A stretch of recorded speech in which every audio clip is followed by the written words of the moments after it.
But I was reading, it sounds like you're in Charlie Munger's analysis of some companies very back of the envelope. Could you just tell us about the financial analysis that you do on companies, whether it be like Rose Blumkin's Furniture Mart or whether it be Coca-Cola? Well, yeah, those are two good examples. There's a Furniture Mart in Omaha that's going to do, at one location, $230 million of business. It's more than twice as much business as any other single store furniture operation in the country. And it's not really run by now, but she's still the spiritual head of the place. A woman named Rose Blumkin is going to be 101 years of age in December. And she came over here and landed in Seattle with a tag around her neck, and couldn't speak a word of English. The Red Cross got her, actually got her to Iowa first, and then she came over and started this store. After bringing over 7 siblings and her mother and father from Russia, she started this store with $500 and now has a store that does $230 million. She works 7 days a week. She's working, as we talk, she'll be working Sunday, and amazing woman. And the punchline, she's put all these people out of business. The punchline is that she can't read or write. Yeah, her business will make $22 million, $23 million pre-tax this year. If you told her this room was 47 by 38, she would tell you how many square yards that is in her head, and extend it out at $5.98 a yard and add the sales tax and knock off something because she liked you. It is a real story. So I would say, incidentally, on something like that, that's all the analysis you need. If you can buy into a business that's run by somebody or with their family that runs it that way. Our total legal and accounting fees in buying that business were $1,400. And it was a one-page contract, and it just affirmed that she owned the place, and that I was going to get good title, and that there was no audit. I never looked to see whether, what the real estate records were on the 60 acres in Omaha or anything of the sort. But I just knew that anything she said was so, and you feel very comfortable buying a business like that. I mean, I think that any good investment idea probably can be put in one paragraph. I mean, now, there are all kinds of investment ideas that I'm not going to be able to understand. I believe very strongly, as does Mrs. B, as Rose Blumkin is called, I believe very strongly in operating with what I call my circle of competence.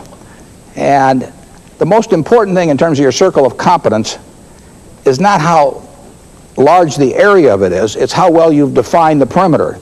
If you know where the edges are, you're way better off than somebody that's got one that's 5 times as large, but they get very fuzzy about the edge, around the edges. And I can understand some kinds of simple businesses. I can't understand complicated businesses.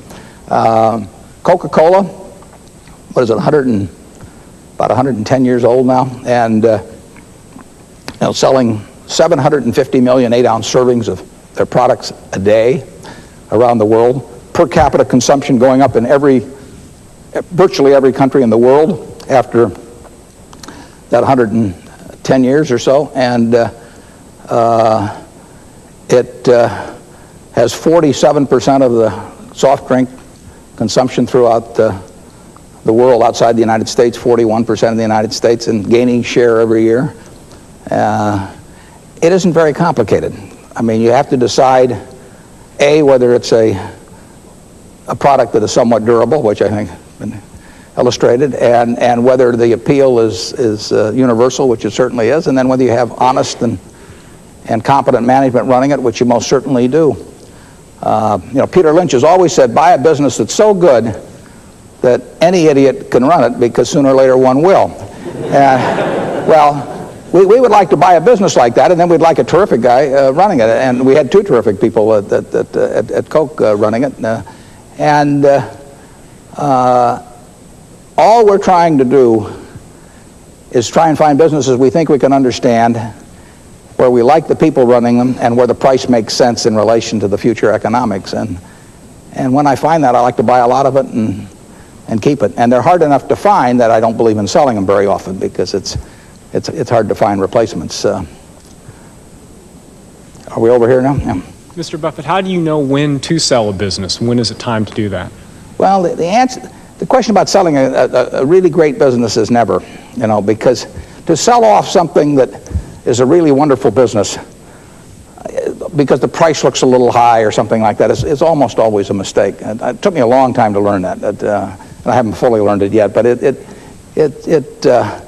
it's rare that it makes sense. If you really believe that the long-term economics of the business are terrific, it's very rare it makes any sense to sell it. Now, if you get into some technology company or something where 5 guys are out in a garage someplace doing something that's going to change the whole industry, that's beyond me anyway. And if you try to jump from flower to flower among groups like that, I think you probably have to, because I'm not sure that you can pick permanent winners. But I would say that if you keep it very simple, we own a lot of Gillette, for example. There are 21 billion razor blades used in the world a year. 30% of those are Gillettes, but 60% by value are Gillettes. They have 90% market shares in some countries, in Scandinavia and Mexico. Now, when something's been around as long as shaving, and you find a company that has that kind of both innovative power in terms of developing better razors all the time, plus the distribution power and the position in people's minds, for an item that only costs $20 a year, I mean, the difference, here's something you do every day. I hope you do it every day. And for $20 a year, you get a terrific shaving experience. Now, men are not inclined to shift around a lot, when they get that kind of a situation. So you get that, and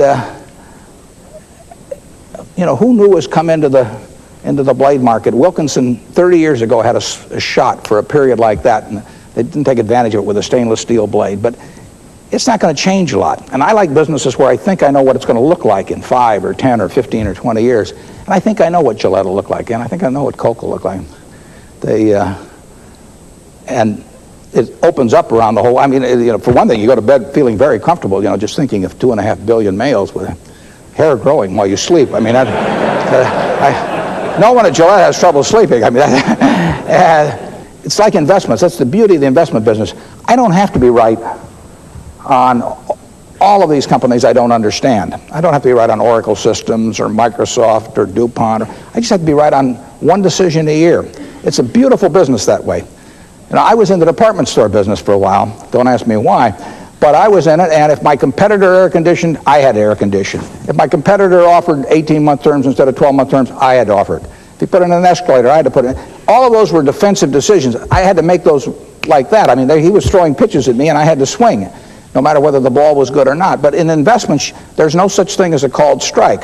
You can stand there at the plate, and the pitcher can throw a ball right down the middle, and if it's General Motors at 47 and you don't know enough to decide on General Motors at 47, you let it go right on by, and no one's going to call a strike. The only way you can have a strike is to swing and miss. And therefore, you can look at hundreds and thousands of pitches. 1,000, 2,000, I don't know how many companies on the New York Stock Exchange. Every single day, companies are trading, and every day they trade at different prices. And all you have to do is look for the few that you can understand, and then wait till somebody offers you a silly price if you're on the buy side. And it happens often enough so that it gets quite interesting, but it doesn't happen all the time. And if you try and make it happen too often, you get in trouble. I've often said that if you're at business school and if you got a punch card with 20 punches on it when you left school, and every time you made an investment decision that you used up one punch, you'd get very rich, because you would think about every single one you made, and when you knew enough to make a decision, you'd do it on a big scale. But buying businesses on Wall Street is so easy. You can buy one at 10 o'clock and sell it at 10:05, and you can become a part owner of General Electric at 10:10. That the very ease with which that can be done causes people to do a lot of things that don't make a lot of sense. But most of the fortunes have been made in relatively few securities.